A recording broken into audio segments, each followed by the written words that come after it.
Welcome to Women Lead, a production of the Women of Color Empowerment Institute, Inc. We are your hosts. I'm Michelle Austin Pammies. I'm Bernadette Norris Weeks. And I'm Kathy Eggleston. The Women of Color Empowerment's mission is to enhance and expand leadership by women of color. On this show, we will explore leadership skills and styles. Today, we will be speaking with a special guest who is an international speaker, author, coach, and consultant who is well known for her expertise in coaching leaders. A part of what our guest does is helping women in business develop their leadership skills. Now, our guest is Nancy Allen, and she will help us understand what leadership is and what it takes to be a true leader. When we talk about leadership, there are so many terms to define the different leadership styles. People discuss servant leadership, inspirational leadership, and autocratic leadership, among others. Well, being a leader doesn't necessarily mean leading others to achieve great or positive things. Sometimes it could be negative. Today, however, we'll be trying to understand the type of leadership that has positive impact.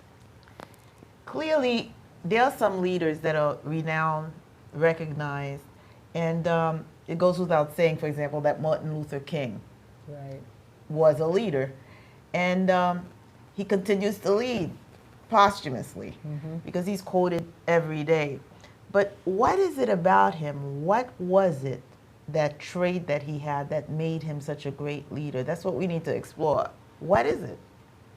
His charisma, his honesty in terms of how he communicated with people and people felt, I think, that they could trust him. Those are things that people look for in terms of leadership. Absolutely, and those are characteristics that he had. And then there's that whole other set of questions around leadership skills. And so I am very excited to talk to Nancy, who's an expert in the subject, about what parts of leadership are born into people and what can be trained in.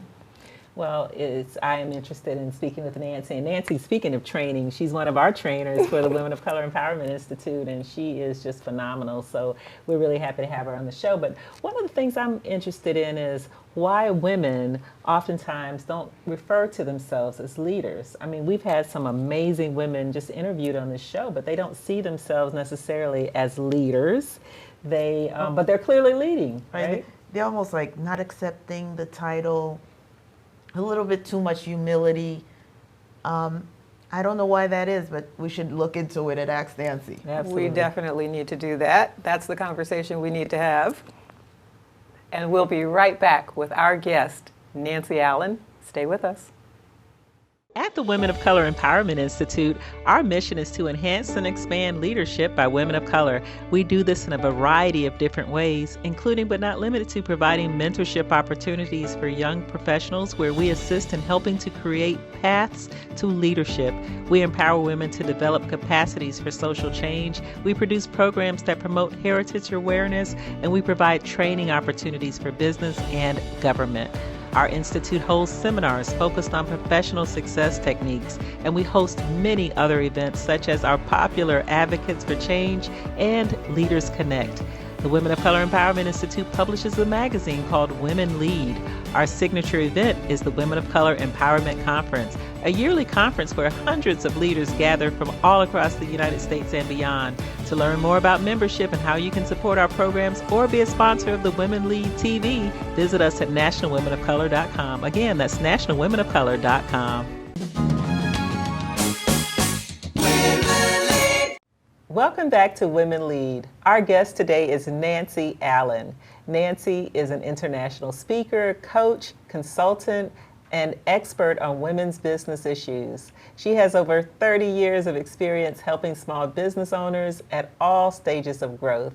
As president and CEO of WBDC Florida, her company, Incorporated, Nancy manages and leads an incredible team of staff, sponsors, partners, and women business leaders who are dedicated to certifying, connecting, and championing women in business. Her coaching and training topics include, but are not limited to, leadership and strategic planning. Welcome to the show, Nancy. It's my pleasure to be here. Welcome. Thank you so much. Well, Nancy has conducted training for Women of Color Empowerment Institute members and mentees for numerous years. And during every training session, she's imparted valuable knowledge on strategic planning, leadership, career advancement skills, etc. Nancy, we want to talk about all of that today. Thank you. So Nancy, how do you define leadership? Is it just the ability to attract followers? Leadership is one of those terms that's really subjective, right? It depends on who's defining it and for what purpose.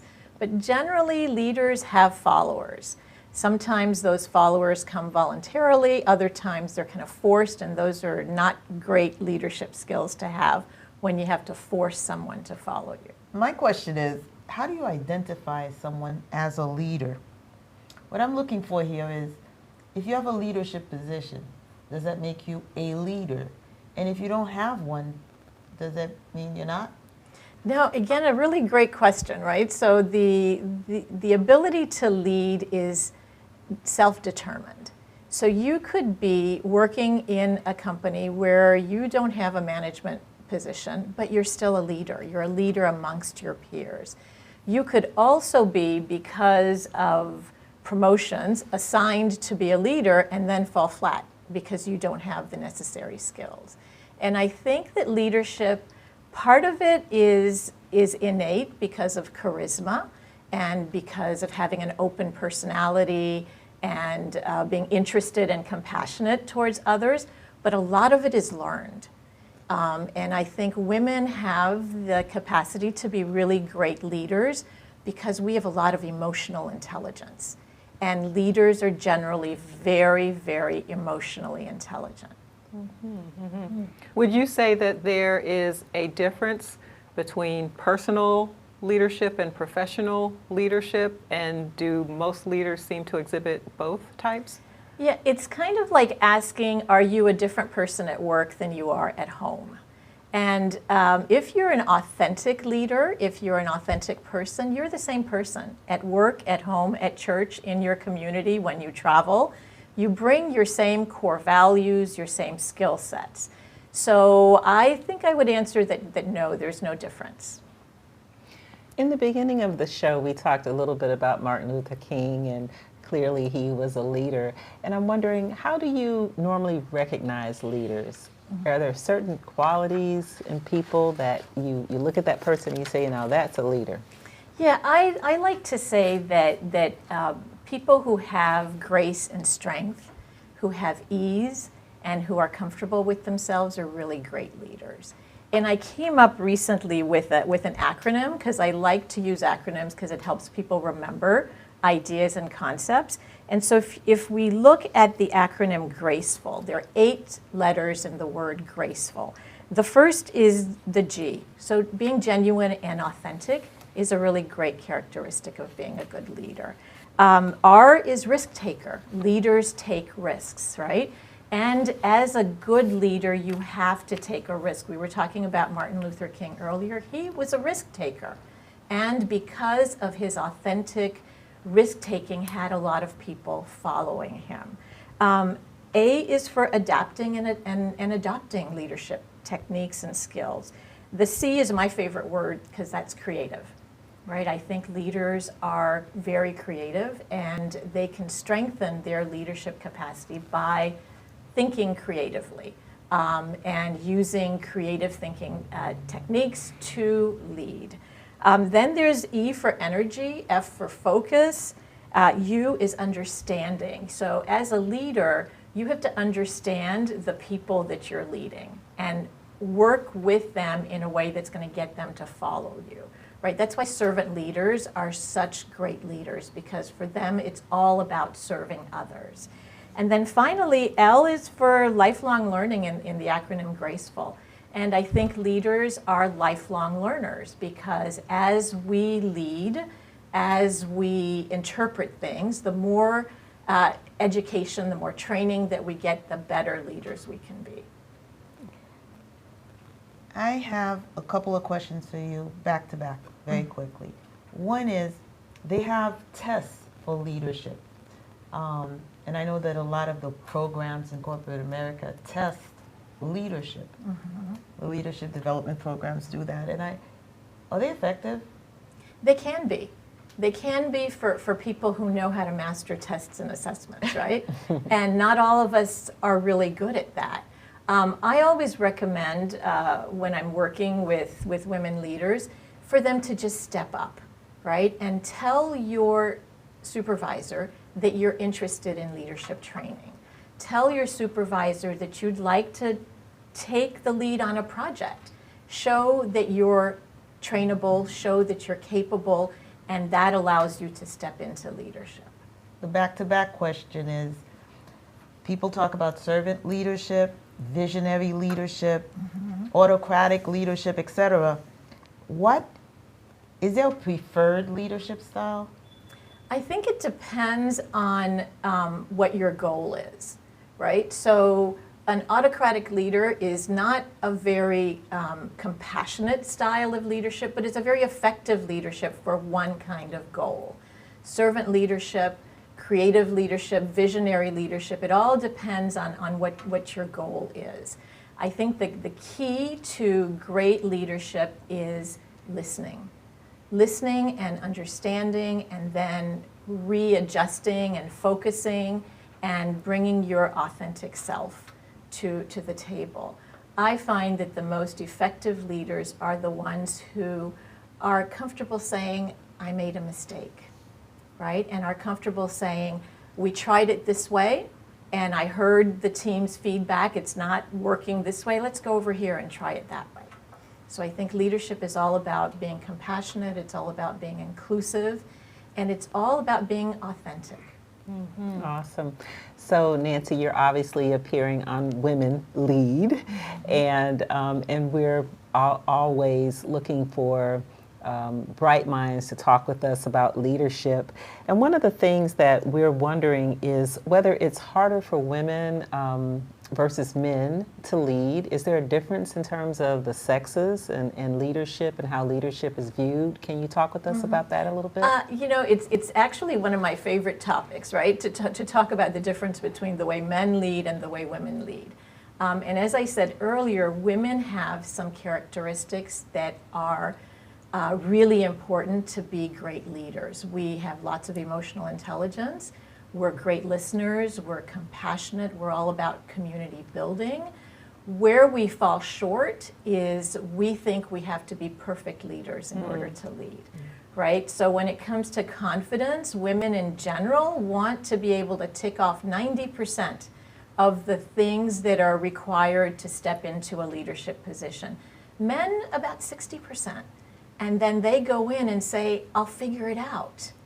We figure things out all the time. We just don't say we're figuring it out. We just do it, right? So I really like to encourage women to step up. You don't have to tick off every single category. You don't have to tick off every single skill. You're smart. You know where you can find the information. Step up and be a lifelong learner so that you can make the best of your leadership opportunities. I love that. Well, you're making me think of your acronym, GRACEFUL, because maybe we do need a little bit more risk-taking among women leaders.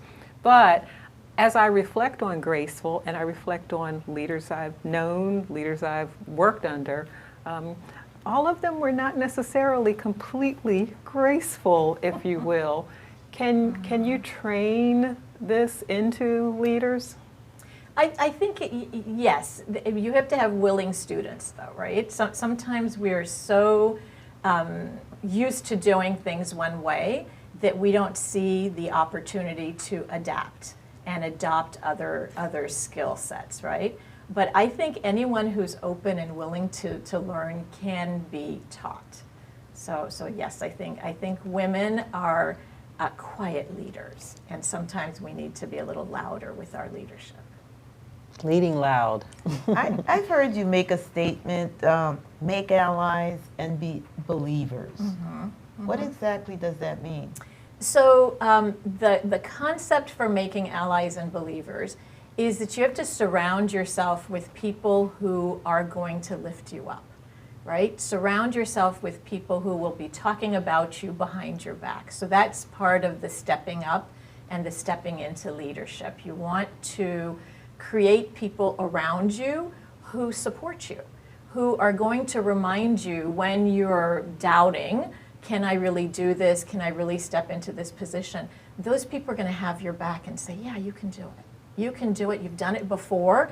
And between then and now, you've learned so much more. Step up. We have your back. That's what Making Allies and Believers is all about. The law office of Austin Pammies Norris Weeks Powell is a full-service law firm practicing in the area of governmental law, including the representation of municipalities, civil litigation, personal injury, real estate, and corporate transactional matters. With over 100 years of collective experience, our attorneys are admitted to practice before state courts, federal courts, and the United States Supreme Court.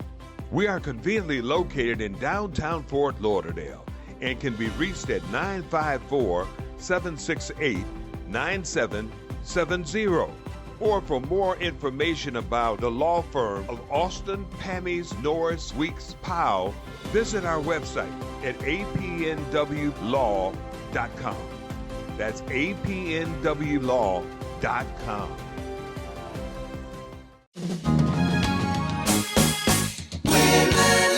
For the people who are comfortable in stepping out and making allies, and they're comfortable doing that, but they will never refer themselves in a million years as a leader, and we were talking about that a little bit earlier in the show, tell us, how do those people get past that to step into who they are as any man would?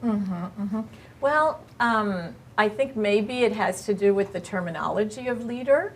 And it might have to do with the fact that we equate leaders with, more than big personalities like Martin Luther King, like President Obama, like Maya Angelou. We think of them as leaders. But there are everyday leaders all around us. They're the people who drive the bus. They're leaders. They're people who clean our offices. They're the people on the lunch lines at our schools. All of these women are leaders. But sometimes because of the way we're brought up, because we have this idea that, Martin Luther King is a leader, who am I to say I'm a leader? I really want to change that. And I hope that this show helps to change that. And I know that this organization is leaning that way too, right? The more we own who we are, the stronger we are. And the stronger we become. So I say start calling yourself a leader. Even if nobody else is calling you a leader, you call yourself a leader and say, today, this is how I showed leadership, right? At the end of the day, if you wanted to, start a practice of 5 things you did that showed that you were a leader over the course of the day, and you get comfortable with the idea of being a leader. Saying that you build allies and believers, it sounds fairly simple, right? Let me just get some people around me who are going to promote me and who are going to support me. But is it easy to do? And what does it take? I'm an ally and believer. I think right here we have a really big circle of allies and believers, right? And I think, again, it's claiming it. Right? Again, it's just going to the people around you to say, let's start an accountability group. Let's meet on a weekly basis for breakfast, or let's meet at 6 a.m. over the phone. And what are your goals for this week? And I'm going to help you reach those goals, right? I was part of an accountability group for 1.5 years. And we used to meet every Monday. There were 3 of us. We met every Monday from 8 until 9:30. And we each had a half hour to talk about our challenges for the week, what we were trying to do, any issues that we had. And we set goals and action steps. And believe it or not, on Friday, I was looking forward to the Monday call. And if I hadn't made the 5 calls I said I was going to make, or if I hadn't done what I said I was going to do, I did it on Friday so that I could report out on Monday morning at 8 a.m. I accomplished my goals. That's what allies and believers do for you, right? Is they hold you accountable, they lift you up, and they speak on your behalf when you're not there to speak for yourself. You know, many of us today are watching leadership at our largest levels and, you know, have some concerns just about the integrity of what we're seeing out there. You have been an expert in leadership and following leadership your entire career for decades. What do you see out there in the large scope of leadership, and what do we need to do, you know, kind of as a country to get a little better? Well, I think the good news is that the real leaders are out there working, and the not so good leaders are kind of fading into the background, right? The more we step up and say, this is how we would like this country to work. This is what we expect of our leaders. And holding people accountable, I think, is really, really important. Do you really think that's happening, Nancy, in terms of the bad leaders just stepping into the background?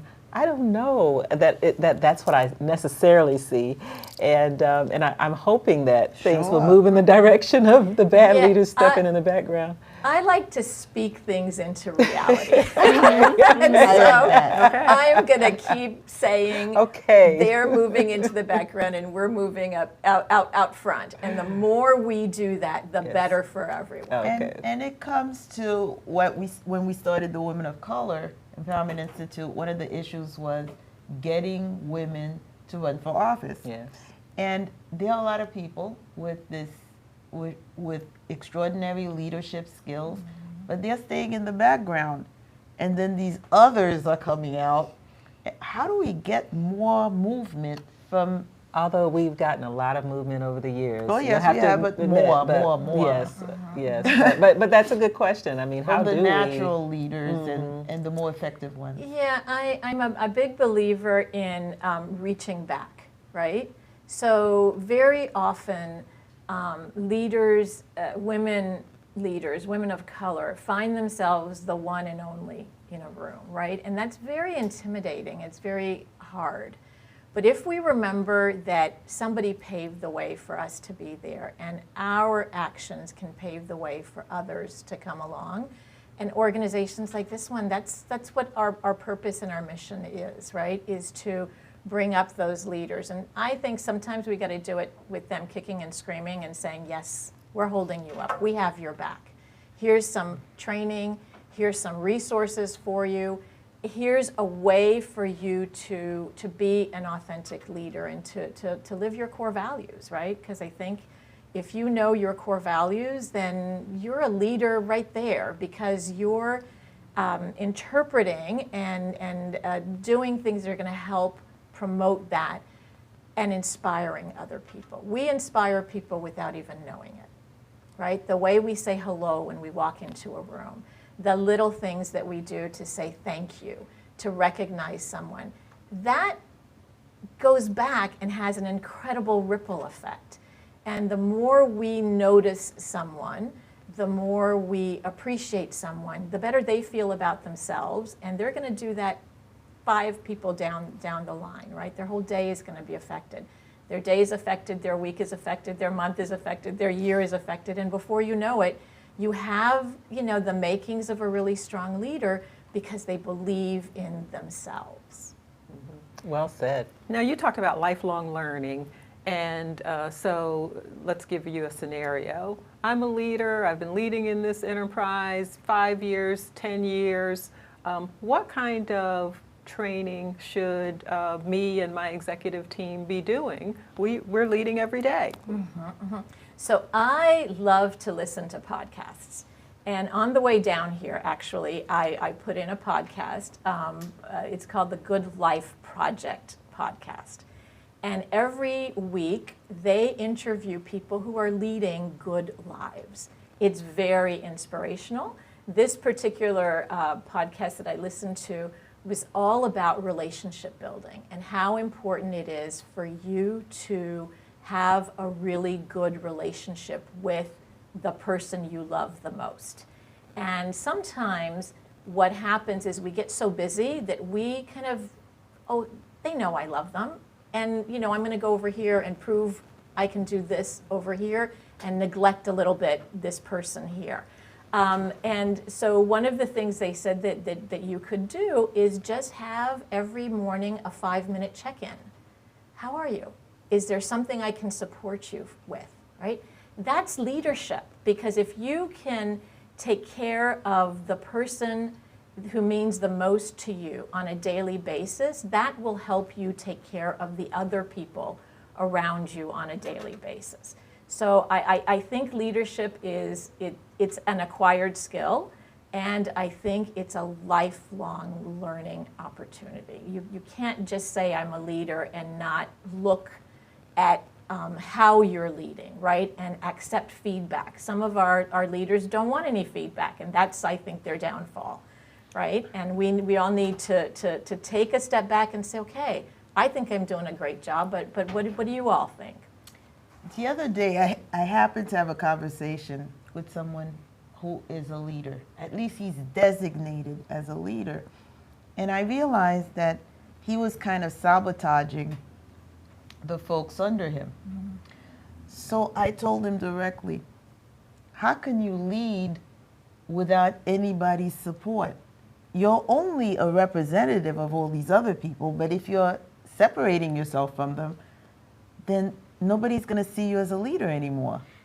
You can't even be a leader because you're sabotaging your own group. You're just not with them. And if you're not with them, you're alone. And I think that it's a major lesson what you just said there. I got it. I understand it. You need to be able to have a better relationship with the people that you are leading, or even the people you're around. Mm-hmm. Absolutely. Definitely. Love it. Yes, well, this has been very inspirational. It's been very informative. We knew it would be. And I'll tell you, Nancy, we've had a number of different people come on the show, and whenever we ask a question about leadership, a lot of times, and it's not just women, some men too, they will dodge the leadership questions. So you have been able to just hit it head on, and we appreciate you. You're definitely a friend of the Institute and one of our charter members. Thank you so much for being on the show, Nancy, today. My pleasure. Thank you, thank you. Well, that is our time for today. So we look forward to seeing you at the next Women of Color Empowerment Conference, Nancy, and we look forward to seeing all of you in our next edition of Women Lead. And until then, be empowered.